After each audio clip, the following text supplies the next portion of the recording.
আওয়ামী লীগ সরকারের পতনের পর ভারতীয় ঠিকাদারি প্রতিষ্ঠান চলে যাওয়ায় বন্ধ রয়েছে খুলনার হাইটেক পার্কের নির্মাণ কাজ। ৩৬% কাজ শেষ হওয়ার পর প্রকল্পের ভবিষ্যৎ নিয়ে দেখা দিয়েছে অনিশ্চয়তা।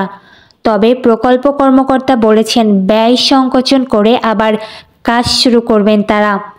খুলনা মহানগরীর লবণচড়ায় ৩.৫৯ একর জমিতে ২০১৭ সালের ২৫শে এপ্রিল হাতে নেওয়া হয় খুলনা হাইটেক পার্ক প্রকল্প।